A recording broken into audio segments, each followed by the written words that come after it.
नमस्कार दोस्तों, मैं हूं दीपक पत्थे और आप देख रहे हैं प्रदेश की आवाज। तो आइए बात करते हैं आज की कुछ खास खबरों की। महाराष्ट्र विधानसभा चुनाव में ऐतिहासिक जीत पर विधायक डॉक्टर योगेश पंडागरे के नेतृत्व में भाजपा कार्यकर्ताओं ने जनपद चौराहे पर मनाया जश्न। महाराष्ट्र विधानसभा चुनाव में भाजपा की ऐतिहासिक विजय पर भाजपा कार्यकर्ताओं ने जमकर की आतिशबाजी, एक दूसरे का मुंह मीठा कर मनाया जश्न। लोकसभा चुनाव के बाद लगातार दूसरी बार संपन्न 2 राज्यों में विधानसभा चुनाव के घोषित परिणामों में महाराष्ट्र राज्य में भारतीय जनता पार्टी की ऐतिहासिक जीत एवं झारखंड विधानसभा व अन्य राज्यों के उपचुनाव में भाजपा के बेहतरीन प्रदर्शन पर भाजपा कार्यकर्ता पदाधिकारी ने आमला सारनी विधानसभा क्षेत्र के विधायक डॉक्टर योगेश पंडागरे के नेतृत्व में जनपद पंचायत चौक पर जमकर आतिशबाजी कर एक दूसरे को लड्डू खिलाकर जीत का जश्न मनाया। महाराष्ट्र विधानसभा चुनाव में भाजपा के ऐतिहासिक प्रदर्शन एवं झारखंड चुनाव समेत अन्य राज्यों में संपन्न उपचुनाव में बेहतरीन प्रदर्शन पर प्रतिक्रिया देते हुए आमला सारनी विधायक डॉक्टर योगेश पंडागरे ने कहा कि महाराष्ट्र चुनाव में मातृशक्ति, युवा साथियों, कृषक बंधुओं, बेटियों और जागरूक मतदाताओं बंधुओं ने देखा दिया कि वो भाजपा नित महायुति के विकास के साथ है। इस प्रकार का ऐतिहासिक परिणाम भाजपा के समर्पित कार्यकर्ता के कठोर परिश्रम एवं भाजपा नित महाराष्ट्र सरकार समेत संपूर्ण देश में संचालित जन कल्याणकारी योजनाओं का प्रतिफल है। महाराष्ट्र विधानसभा चुनाव परिणामों से साफ दिखता है कि कांग्रेस की झूठ की दुकान और उसके सहयोगियों के भ्रष्टाचार को जनता ने सिरे से नकारा है। ये जनता की जीत है, लोकतंत्र की जीत है, विकास की जीत है। इस अवसर पर विधायक डॉक्टर योगेश पंडागरे ने कार्यकर्ताओं पदाधिकारियों को लड्डू खिलाकर जीत की बधाई दी। भाजपा कार्यकर्ताओं ने आतिशबाजी के बीच जमकर नारेबाजी कर भाजपा की जीत का जश्न मनाया।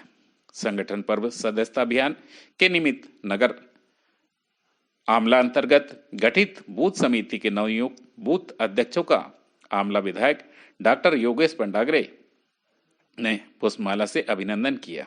इस दौरान बूथ अध्यक्षों को भाजपा की असली ताकत बताते हुए भाजपा की सबसे छोटी लेकिन सशक्त संगठनात्मक बूथ इकाइयों के अध्यक्ष का पद संगठन से सबसे महत्वपूर्ण दायित्व में से एक निश्चित ही नवनियुक्त बूथ अध्यक्ष बूथ समिति के साथ भाजपा के बूथ स्तर पर अधिक सशक्त बनने में अपना पूर्ण योगदान करेंगे। इस अवसर पर भाजपा जिला उपाध्यक्ष नरेंद्र गड़ेकर, भाजपा नगर मंडल अध्यक्ष रामकिशोर देशमुख, जनपद पंचायत अध्यक्ष गणेश यादव, चिरंजी पटेल, भरत यादव, हरि यादव, अशोक नागले, रामपाल मोड़क, प्रदीप ठाकुर, राजेश पंडोले समेत बड़ी संख्या में भाजपा कार्यकर्ता पदाधिकारी उपस्थित थे। प्रदेश की आवाज के लिए दीपक बर्थे की रिपोर्ट। महाराष्ट्र में भारतीय जनता पार्टी के ऐतिहासिक जीत पे आप क्या बोलना चाहेंगे माननीय विधायक जी? आज एक बहुत बड़ी जीत की और हम लोग अग्रसर हुए। महाराष्ट्र में एक तरफा जीत भारतीय जनता पार्टी को मिली। ये चुनाव हमारे माननीय प्रधानमंत्री नरेंद्र मोदी जी के नेतृत्व में लड़ा गया था और सहयोगी दलों के साथ में इस चुनाव में कांग्रेस पूरी तरह से धाराशायी हो गई। कांग्रेस जिस तरह से झूठ और भ्रम फैला रही थी, कहीं संविधान विरोधी होने का जो नाटक कर रही थी कि भारतीय जनता पार्टी संविधान विरोधी, इसके झूठ की पोल खुल गई है और उसका झूठ भी चारों खाने चित्त हो गया है और कांग्रेस भी चारों खाने चित्त हो गई है। और भारतीय जनता पार्टी ने हमारे प्रधानमंत्री नरेंद्र मोदी जी के नेतृत्व में एक तरफा जीत हासिल करी है। उसके लिए मैं पूरे भारतीय जनता पार्टी के कार्यकर्ताओं को, पूरी उस क्षेत्र की जनता को और जिन्होंने यहाँ से और हर जगह से आकर भारतीय जनता पार्टी के पक्ष में जो काम किया था, उन सबको बहुत बहुत धन्यवाद देता हूँ और पूरे महाराष्ट्र वासियों को और पूरे देशवासियों को मैं बहुत बधाई देता हूँ। ये एक अच्छी सरकार उन्होंने चुनने का काम किया है जो विकास को लेकर आगे बढ़ती और सभी लोगों को लेकर आगे बढ़कर क्षेत्र के विकास पे उसका फोकस रहता है। ऐसी सरकार को उन्होंने चुना है, उसके लिए पूरे क्षेत्रवासियों को बहुत बहुत बधाई।